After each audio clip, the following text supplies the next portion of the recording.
It started with the cookie cutters. I went for a drive to cheer myself up after a long day, and driving through what used to be old neighborhoods, I couldn't really brush off the nagging feeling of this dystopian glare. I counted like 4 McDonald's during my 15-minute drive, which was way too much, and I got a soft served ice cream cone at McDonald's number 3. Then I parked in front of a gray house with vinyl siding. The house beside it was identical.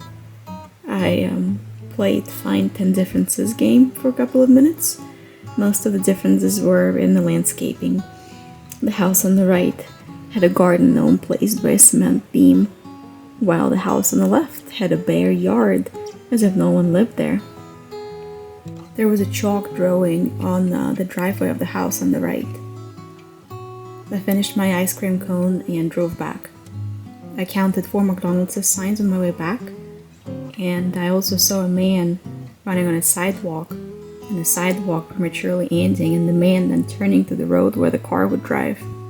I enjoy those drives, even though most of the time I can't dissociate from feeling of the nagging dystopian gloom cloud following me around. Those drives give me space to think, and I'm thankful for that.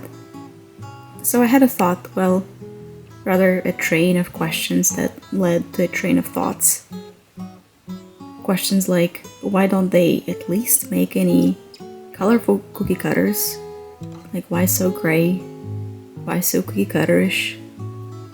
Perhaps it's done to cut the cost down, but anyway. The point is, no one is going to drive around the cookie cutter community to enjoy the views. Most people wouldn't find the view enjoyable anyway. However, people will drive through the old neighborhoods filled with gorgeous brick buildings because those neighborhoods, they have soul. And I think cookie cutter communities are soulless. And there aren't that many old neighborhoods left. It feels like they're disappearing year by year. So it got me thinking. I can't change the presence of depressive gray vinyl monsters around us, but as an artist and as a writer, I can at least create something intentional that would make people smile. That's when the idea of making my own bags with my own characters came to mind. It started about 3 years ago, and that's when I made my first bunny bag with a burnt picture of a bunny on it. People in lines of the post office would smile and tell me that the bunny looks so cute, and it made me smile too. And the smiling thing is contagious and makes the world a better place, I think. So I continued making leather purses to make people in lines smile.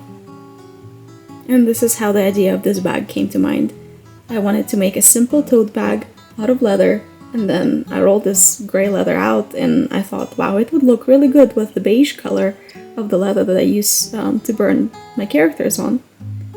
Since I'm currently obsessed with my character Molasses, which is a mole with the butt, I burned his portrait on one side of the bag, and then I burned the poem about Molasses that I wrote on the other side of the bag. And then I used the same leather to make straps. I decided not to insert any lining for this bag, to not make it bulky. So yes, I hope that a picture of a mole with a butt on a bag makes some stranger in the line smile. And I hope it makes you smile too.